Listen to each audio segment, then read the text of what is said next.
Hollywood हंगामा explainer पेश करता है हॉट सीट। ये एक एक्शन थ्रिलर मूवी है और ये साल 2022 में रिलीज हुई थी।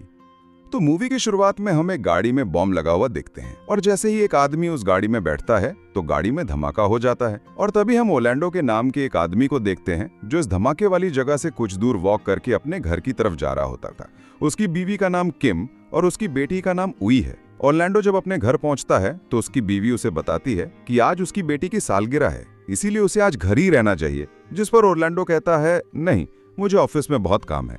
जिस पर वो कहती है कि मुझे तुमसे यही उम्मीद थी। जिस पर वो ओरलैंडो को एक लेटर देती है और कहती है कि मैं तुम्हें छोड़ना चाहती हूँ। और तब हमें पता चलता है कि इन दोनों मियाँ बीवी के बीच ताल्लुकात आखिरी स्टेज पर थे। इसके बाद हम रीड और जैक्सन नाम के दो पुलिस वालों को देखते हैं जो दोनों चेस खेल रहे थे कि तभी उन्हें बताया जाता है कि शहर में एक जगह धमाका हो गया है। दूसरी तरफ ओरलैंडो काम के लिए अपने ऑफिस के लिए निकल जाता है और वहां पहुंचने के बाद उसे एक कस्टमर की कॉल आती है कि उसका इंटरनेट नहीं चल रहा।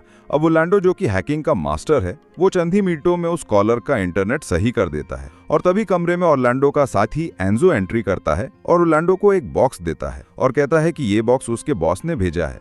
और जब ओरलैंडो उस बॉक्स को खोलता है तो उसमें दो काले रंग की बॉल्स होती हैं। दूसरी तरफ वो दो पुलिस वाले बम वाली जगह पर जब पहुंचते हैं तो उन्हें पता चलता है कि ये काम किसी प्रोफेशनल का है और वो बम के बारे में अच्छी तरह जानता है। तभी हम देखते हैं ओरलैंडो को उसकी बीवी की कॉल आती है। साथ में वो अपनी बेटी से भी बात करता है और वो अपनी बेटी से सॉरी करता है क्योंकि ओरलैंडो अपनी बेटी की सालगिरह में शामिल नहीं हो पाया था। फिर हम देखते हैं ओरलैंडो का साथी एंजो वहां से बाहर चला जाता है और उसके जाने के बाद ओरलैंडो को एक अनजान नंबर से मैसेज आता है और वो कहता है कि कॉल को कट मत करना वरना तुम मारे जाओगे, क्योंकि मैंने तुम्हारी कुर्सी के नीचे बॉम्ब लगा रखा है। और जब ओरलैंडो नीचे झांक कर देखता है तो उसकी सीट के नीचे वाकई ही बॉम्ब था, जिसको देखकर ओरलैंडो घबरा जाता है और कहता है कि तुम क्या चाहते हो। जिस पर कॉलर कहता है कि तुम्हारी बिल्डिंग के नीचे कुछ बैंक वालों की मीटिंग चल रही है और मैं चाहता हूं कि तुम उनका सर्वर हैक करके उनके बैंक को लूटो। कॉलर साथ में ये भी धमकी देता है कि अगर तुम इस मिशन में नाकाम हुए तो मैं तुम्हारे साथ तुम्हारी फैमिली भी मारी जाएगी। जिस पर ओरलैंडो अपनी फैमिली की जान बचाने के लिए हैकिंग शुरू कर देता है। दोस्तों, अब यहाँ पर ओरलैंडो के पास सिर्फ 90 सेकंड का वक्त था। अब क्योंकि ओरलैंडो एक माहिर हैकर था,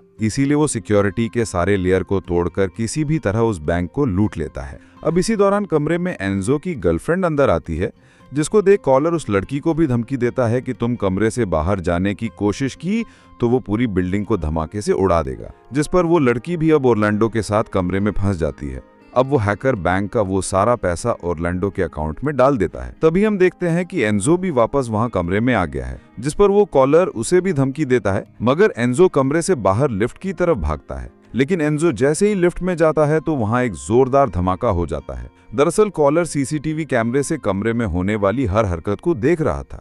अब दोस्तों, कॉलर ओरलैंडो को एक और मिशन देता है जिसमें अब उसे बहुत से दूसरे अमीर लोगों के अकाउंट्स को हैक करके उनका सारा पैसा लूटने का था और उसे ये काम सिर्फ 15 मिनट में करना था, जो कि ओरलैंडो के लिए नामुमकिन बात थी क्योंकि वो सारा पैसा सरकारी सिक्योरिटी में था और किसी भी माहिर हैकर को सालों तक मेहनत करनी पड़ सकती थी। खैर, अब ओरलैंडो अपने काम में लग जाता है और दूसरी तरफ उस बिल्डिंग के नीचे पुलिस की टीम भी आ चुकी थी और सबको यही लग रहा था कि ये बम ब्लास्ट ओरलैंडो ने ही करवाया है। इसीलिए पुलिस डिपार्टमेंट ओरलैंडो को जिंदा या मुर्दा पकड़ने की प्लानिंग शुरू कर देते हैं और दूसरी बिल्डिंग पर एक स्नाइपर तैनात कर दिया जाता है। दूसरी तरफ कॉलर ओरलैंडो से एक वीडियो बनवाता है जिसमें ओरलैंडो शहर में हुए धमाके की जिम्मेदारी खुद पर ले लेता है और कहता है कि अगर पुलिस वालों ने मुझे मारने या पकड़ने की कोशिश की तो मैं पूरे शहर को धमाकों से उड़ा दूंगा। आगे हम देखते हैं ओरलैंडो की बीवी पुलिस वालों को बताती है कि आज से 2 साल पहले ओरलैंडो को एक बड़ी कंपनी ने नौकरी दिलवाने की ऑफर की थी, लेकिन बाद में पता चला वो ओरलैंडो के जरिए हैकिंग करवा के लोगों का पैसा चुराया करते थे। और जब ये सारी सच्चाई ओरलैंडो को पता चली तो ओरलैंडो ने एक सरकारी गवाह बनते हुए उन सभी ठगबाजों को पकड़वा दिया था और फिर उसके बाद से ही हम इस शहर में आ गए। दूसरी तरफ हम देखते हैं रीड और जैक्सन नाम के दो पुलिस वाले बिल्डिंग में घुस गए थे और रीड कैमरे लगाकर अंदर देखता है तो उसे पता चलता है कि ओरलैंडो किसी के साथ फोन पर बात कर रहा था। और जब जैक्सन एक दूसरे रूम में जाता है तो अचानक वहां एक बम धमाका हो जाता है। दूसरी तरफ रीड ओरलैंडो के कमरे में जब जाता है तो कॉलर उसे धमकी देता है कि वो उसके काम में टांग ना अड़ाए वरना वो उसे भी मार देगा। जिसके बाद रीड बाहर चला जाता है और अपने डिपार्टमेंट वालों को बताता है कि इन सब में ओरलैंडो का कोई हाथ नहीं, क्योंकि इससे ये सब एक कॉलर करवा रहा था। आगे हम देखते हैं ओरलैंडो किसी तरह से कॉलर के कैमरेज को हैक कर लेता है, जिसका मतलब अब कॉलर लाइव ओरलैंडो को नहीं देख सकता था। और फिर उसी वक्त रीड भी अंदर आता है और वो सबसे पहले उस लड़की को बाहर भेजता है और खुद ऑरलैंडो की सीट के नीचे से बम को डिफ्यूज करने लगता है। लेकिन दिक्कत की बात यह थी कि उस बम को डिफ्यूज करना नामुमकिन बात थी, इसीलिए ऑरलैंडो रीड को बाहर भेज देता है। दूसरी तरफ हम कॉलर को देखते हैं जो सर्वर रूम तक पहुंच गया था, जहां से वो पैसा और गोल्ड चुराने लगता है। लेकिन दोस्तों, ऑरलैंडो अब इस सर्वर रूम के सारे दरवाजे बंद कर देता है और कॉलर के मंसूबे को नाकाम कर देता है, जिससे कॉलर चिढ़ जाता है और बम को एक्टिवेट कर देता है। लेकिन ऑरलैंडो अपनी कुर्सी को लिफ्ट के अंदर धकेल देता है और खुद लिफ्ट के साथ लटक जाता है, जिससे सीट बम के साथ नीचे फट जाता है और खुशकिस्मती से ऑरलैंडो की जान बच जाती है। लेकिन पुलिस वाले देखते हैं कि इस लिफ्ट वाली जगह में जहां एंजो धमाके में मारा गया था, वहां पर ऊपर एक दरवाजा था और एंजो की लाश भी उन्हें नहीं मिलती, जिस पर ऑरलैंडो समझ जाता है कि ये सारा काम उसके साथी ने ही किया होगा, क्योंकि वो जो बॉल्स उसने दी थी उसमें भी कैमरे लगे हुए थे।